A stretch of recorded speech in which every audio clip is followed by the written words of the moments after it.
Joker, Todd Phillips, who also directed Old School, The Hangover, many others, starring Joaquin Phoenix, also Robert De Niro, Zazie Beetz, and others. Written by Todd Phillips, Scott Silver. Okay, so I've seen this. This is my recommendation to you. And what did you think? You just watched it for the first time yesterday? I finished it 10 minutes before you had our call. Wow. Good on you. Grossed over $1 billion too, which is insane. A rated R movie. I think it's one of the highest grossing rated R's. Anyway, what I thought. Well, let's go through it all. First of all, it's a masterpiece. Nice. Absolute masterpiece. And also for listeners, like, we pick pretty good movies, so I don't want to.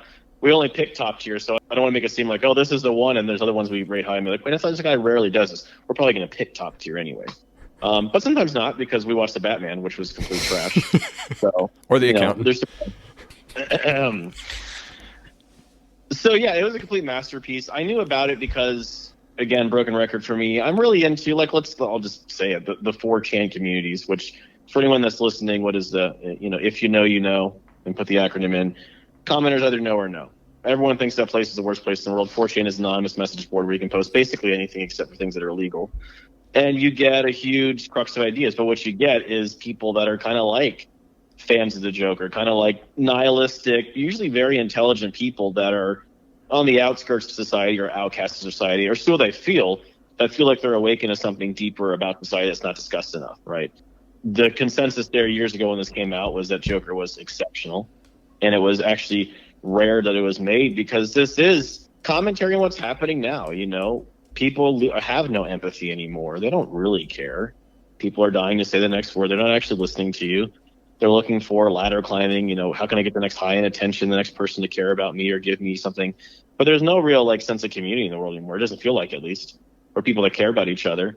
And eventually that does have negative consequences. We've had a fortuitous safety net of porn and video games and things like that for most guys to kind of escape into, which maybe you could say in some ways is good because we're not killing each other. But at some point, even that will no longer taste like the wine it used to, and something will happen. And I feel like this is kind of happening now in society. The whole point of the movie was there's these mentally ill people with horrible backgrounds and whatnot, and they're almost irredeemable, and they have no one that is trying to help them. There's a great scene where he's talking to his therapist, and it's when she's saying, hey, we ran out of funding. And he's telling her, he's like, you don't ever really listen to me. You just go through the checklist.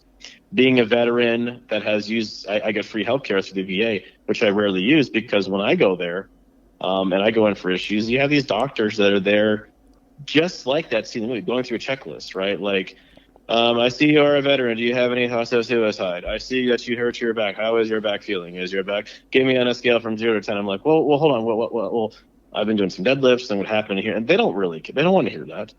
They just want to go through their checklist and put it in their computer screen and check the box so that they don't get fired. Right. And that therapist that he has is just like that. She's perfect.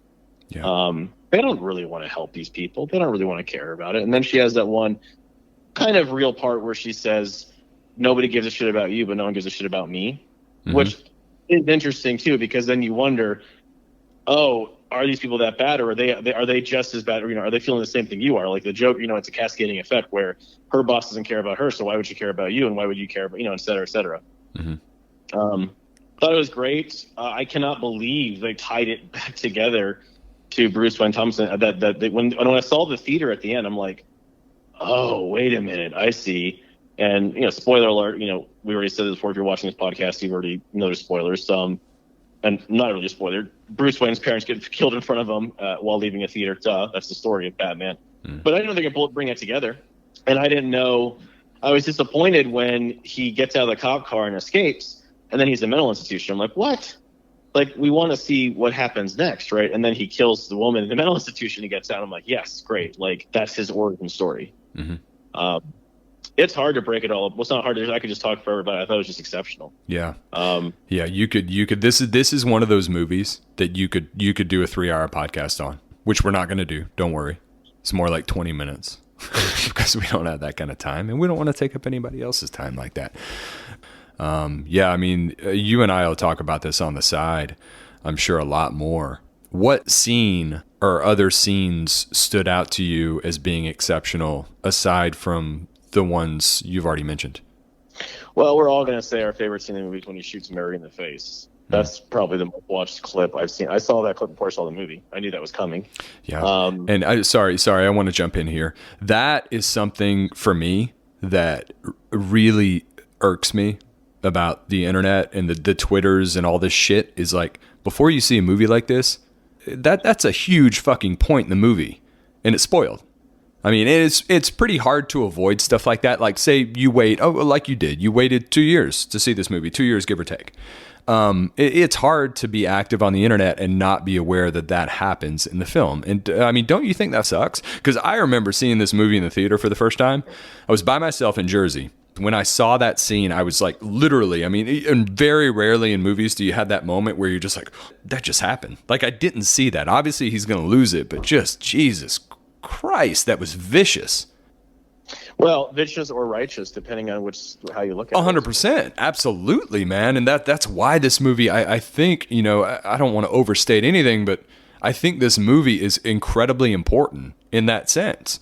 And you're right, it's relevant. And we need to take a look at this and dissect it and talk about it, because these themes in this film are extremely prevalent now in this world, and a huge factor, I think, in a lot of the issues that are going on in this world. I mean, in America, where we live, right? But yeah, it's completely exceptional. My favorite scene has to be the subway scene, where he's getting attacked by the three, presumably Wall Street type fellas, and he opens up on them, and it's again, like you said, it's vicious, it's self-righteous, and it's like of course you're pulling for Arthur in this situation, because these guys who start attacking him are fucking terrible.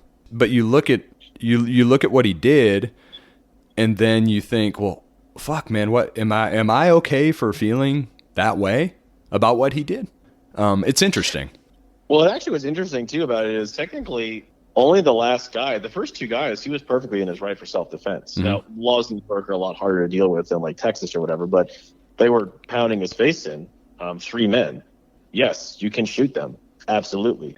Now, when he chased down the last guy, that's when you get into the murder part of it. Yeah. Or man or whatever. But yeah. Yeah. One thing I did like about that, though, and I really am a critic on reality and writing as much as you can, despite us talking about the accountant and stuff like that. What I mean reality is reality and interactions between people.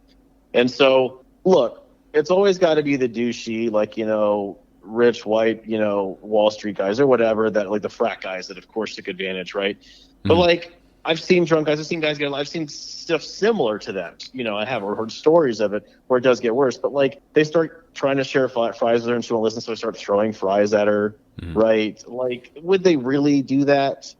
There was tons of different ways they could have shot that. Like, maybe, like, grabbed her skirt or whatever, then she ran away and stopped. But, like, I don't know. It didn't feel organic to me, the build up to that part of it. It could have been shot in a different way. A minor critique on it. Okay. I thought it was believable. I liked the way they did that. And I mean, presumably, and this is going off just a little bit of research I did. I just figured this out. But I think that kind of shit probably happened a lot more in the 80s and 90s than it does now with cell phones and everything. And your chances of being caught. And Zorro, the gay blade, is on the marquee at the end of the film, right before Bruce Wayne's parents are killed, 1981. So that is, I guess, the year that this takes place, early 80s. I think it's a great observation, by the way, yeah. I mean, look, we've all been in situations as men, I think, where you have a moment in your life or a few where you've been bullied and you feel outnumbered. And they're, guys that are... I don't mean that wasn't real. Right. I'm going to be clear. The only thing I thought was unreal, and I'm not even doing the whole, like, defend the guys that are, there's tons of assholes, there's predators out there. Yeah. I don't like the fry throwing. If I had to shoot it again, I would have been like, hey, baby, whatever, and she would have listened, and then I would have the guys... I can tell you exactly what shoot. I would have had a guy sit on one side, another guy sit in the other, and then them touch her leg or something, right? Or something like that. They wouldn't right. throw fries at her as like, I don't know. I didn't like that part. I'm going to give you yeah. I understand. Sorry, I didn't mean to interrupt there. What were you going to say? That's it. No, okay. That's it. Yeah. Well, I'll give you an example, just a personal life experience quickly that I had. I was new to LA, and my ex-wife and I went to a Dodgers game. our first Dodgers game, Dodger Stadium. Beautiful day. They were playing the New York Mets. We were in the cheap seats, whatever. You know, it was a pretty full crowd. Dodgers were kicking their asses. It was like 6-0. 7th or 8th inning, the game's almost over. This Mets fan and his kid was probably 5-6 years old. They're leaving. They're getting their stuff. They're going up the stairs. We see them walking up the stairs towards us. I kid you not. At least 5 Dodgers fans are yelling profanities at this Mets fan and throwing fries at him while they're walking out of the stadium. That fits, though. With that, they're trying to antagonize another guy. They're trying to find a way to provoke a fight without throwing fists first, right? So that fits. In the scene in the subway, they are trying to potentially sexually assault the girl. First, they're trying to get her through natural means, right, through charm, which they don't have. The next step when you don't get what you want is do sexual assault. Mm-hmm. That's what I would have done. I would have had him sit next to her, grab her leg, maybe even like do it as far as spread her leg, or something like that. That's when she runs off or something really intense. It doesn't fit the feel. The feel is, I'm going to try and get this girl with my drunk charm, which isn't working. Okay, now I'm going to forcefully get what I want, right? Which is to touch her, to make out with her, to have sex with her and rape her, something terrible. That's all I'm saying. I just didn't like that one part. It's a minor nuance. Sure. Yeah, there was, okay, so we'll focus on that for a second. I was going to ask you anyway. So that's kind of the only thing that stood out to you as something you might change or something you disliked a little bit, whatever, about the film as a whole. Other one, too, is his neighbor. He walks into her apartment. I was great because I'll tell you what I wasn't going to critique is when he gets in a relationship with a girl. And then I'm sitting here like, no, this isn't how you write this. He can't have any support systems to have a falling out. Like, you can't give him support systems. Because if you have a girlfriend that'll sleep with you and loves you and comforts you and your mom is presumably dying in the hospital, like, it's hard to be a suicidal sociopath, right? And so I like how it wasn't real, number one. But I dislike how he goes in her house at the end, and the next step was she would have called the cops on him, right? And then he would have never made it to Arthur's show, but she didn't apparently, right? Because then I think 2 days passed between that time, between him walking into her house, sitting there, scaring the shit out of her, and leaving. She would have called the cops. He wouldn't have had the time to go on on Murray's show. Right. Interesting. So, minor. Do you think he killed her? Oh. I didn't pick up on that kind of American Psycho. Did it happen or did it not happen thing? Yeah. I think. I mean, that's what I got. It's kind of suggested. I don't know if they shot that and cut it out of the film to leave it open ended. I'd love to know, but that's kind of what I'm thinking. Only reason I'll push back on that too is he doesn't kill the midget because he says you're the only one that was nice to me. True. The girl in the elevator is nice to him. In fact, he has a moment with her. Right. That's kind of the point is he's not going to hurt, those among him. So that's a good point. I love the fact they left it open ending and the end of the film as well. Well, for me, one thing, there are two things. Oh, one's kind of silly, but there are two things I would change about the movie. All right. When Arthur and the kid, Bruce, who's probably, 9, 10 years old, meet outside 9 or 10 probably. Meet outside of Wayne Manor. Alfred comes up and talks to Arthur, who asks to see Thomas Wayne, Bruce's dad. And I think Alfred says something to the effect of, after Arthur asks to speak to Thomas, I think Alfred says something to the effect of, you shouldn't be speaking with his son. It's like, you're a protective figure and you're letting this stranger know that this is his son. Like, you don't need to say that. You know what I mean? It just seemed a little weird that they put that in there. And this is something, like, literally, I just finished it for the fourth or fifth time. So I didn't pick up on that beforehand. But, and I love Robert De Niro. I've been a fan of his for a long time, especially his earlier stuff. But I think it would have been really cool if they put Jack Nicholson in that role. He would have been more charismatic. I actually don't like De Niro because I can't decouple his overly woke personality that he's had recently. Yeah. I now see it in movies. I can't watch him without seeing it. I gotcha. Because also his ex-wife is like taking him to cleaners, and he's like forever having to work now because she's big time. Yeah, he's working on some shitty stuff too. But hey, he made his bed. But no, I think Jack Nicholson. Obviously I'm pretty sure he's fully retired now as an actor. But that would have been a really cool wink to the Tim Burton stuff. Yeah. And that's That's just a great something idea. I thought of afterwards. Like, that would have been interesting if they had done that. But I think that may have taken away from the movie as a whole a little bit. And you don't want to do that. I also really liked that shot of him in the cop car and the subtle wink to Heath Ledger's Joker in the back of the cop car. Same angle, same frame. I don't know if you remember from The Dark Knight where the Joker kind of gets out of the window, he's leaning back. Their expressions are completely different, but you can put the frame, I'm sure, side by side, and it's just they're probably a really close match. That was really cool to me. But yeah, damn, awesome. Do you have anything to add to your brief critique of the film? I'm sure we'll talk about it a lot more. No, a lot of good stuff, which we didn't talk anything enough about. But what interesting things I found too was I'm always talking about woke. I say it probably in all these podcasts, and the actual direct quote from Todd Phillips is why he moved away from the Hangover series, which is crazy. He said he stopped doing comedy because you can't do comedy in Hollywood anymore. He's like, because it's so, quote, super woke. And I'm going to somewhat butcher the quote. This is a pretty good paraphrase. He's like, nobody serious is making any movies right now because it's so fucking woke, or something like that.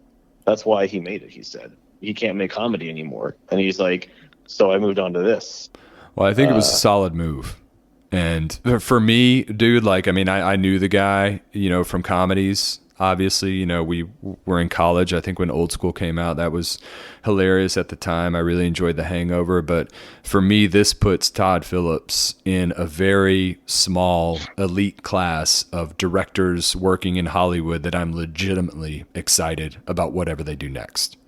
Yeah, it was great. And of course, we didn't talk enough about Joaquin Phoenix. God, he got so thin. Dude, it completely. But my God, and I mean, there's nothing really that you can say that hasn't been said already. But man, that guy, unbelievable. I love that we got to go along for the ride of the development of his laugh to perfection, and then it ends that perfect cackle / cry, which he gets at the end. He really does. It's a different laugh from the beginning. Yeah. We're kind of open with him practicing it, and then we get a better one at the end, and we're open with him trying to get that smile. And when he puts the smile on his face with the blood, I'm like, woo, that was damn good shot. Unbelievable. Yeah. And presumably they shot this out of order, and that just makes it just more unbelievable to me, at least, thinking about his performance. And, him being able to put himself in whatever moment he needs to based on the script and the story and where they are. Because of those subtleties, man, like you just said, it's just, fuck, man, it's just so good. So good. Last thing I'll say too is now we're talking ancient. There's only two types of, I guess, what is it? Stories, performances. I'll have to fact check this, but it's a tragedy or a comedy. That's all you get. Tragedy starts out super happy or super positive and ends on a tragic arc, right? A comedy starts out in misery or whatever, and the character is brought out of it, into some sort of like uplifting thing. This was a comedy. It started out, his life was absolutely miserable, but in his own perception, it ends better, like he finally gets to be who he always wanted it, or he always was. So there's an argument, I feel like, that you can say it's a comedy instead of a tragedy. Wow. That's a hot take, man. I'm gonna have to think about that one. That's really interesting. Okay, cool. So let's get down to it, man. What do you got? 0 to 10. 9.3. Beautiful, man. Okay, I'm gonna take the under only because I had it in my head before. 9-1. Stellar. I don't see any movie coming close to it in the near future, but I hope there's one that comes close or surpasses. We'll see. Only time will tell. All right. I'll close it with this, which will be interesting for the gamers that are listening. I've been talking about Elden Ring, and I told you what's interesting is if you look at the reviews, it actually did get. This is not a great analogy, but kind of is. It got 97% on Metacritic, which is a Rotten Tomatoes of video games or whatever. And the user reviews are great. It's a hit. A lot of top game developers are saying how it's not so great, right? Because it's so iconic and so different, they can't touch it. I told you that, right? Mm-hmm. I think that happened in this movie. You look on Rotten Tomatoes, it has like a 68% from the top critics, right? And that's one of those things where I'm like, it proves who actually can understand film and who can't, right? I looked at the reviews, and a lot of people, they critique it, and you almost feel it's like envy because it's in such another class, they can't touch it, so they can only critique it. That's what you're seeing happening with Elden Ring in some cases, with top people, quote unquote. And in the reviews of this movie, you see that. the user reviews are exceptionally high, but like the actual reviews aggregate from top critics is like, oh, ho hum, it's trying to be the, I'm like, I just don't think you guys get how defining this was, as a genre of Agreed, itself. So 100%. And this is a movie, mark my words, it will stand the test of time and it will become more and more relevant. I don't see it going any other way. Totally. Yeah. Well, cool. Again, last thing. In my opinion, I'm not even trying to be funny now. People talk about the Batman being so different and avant-garde and takes a different take and is darker and grittier. Shut up. This movie is actually darker and grittier and a different take. It's incredible what they did. When The Prestige was made, the movie, the writer of the book that it was based off of went back to screenwriter and was like, damn, he's like, he thought of things I didn't even, he's like, how did he do, like, this is my story, and he made it better. And with this story, I'm sure, like, if the source material people are still alive, I think they're not, would be like, what have you done to the Joker? Like, this is incredible. You've changed it and made it your own. Like, this is incredible. Yeah. There is one thing that would have made this a little bit better, in my opinion, now that I'm thinking about it. If somehow they had done like a little flash forward, like 15, 20 years, and then we had Joaquin Phoenix facing Robert Pattinson, that would have been amazing. I hope bad things happen to you today. And maybe Come on. You would have loved that. why it would have been good? Because it's the same fucking build. So it would have been perfect. They would have been yeah, they could just, break each other with their frailty. All right, man. Dude, thanks, and thanks for listening. Anyone who did, catch you next time. Thanks for watching. Listen to full episodes in the links below.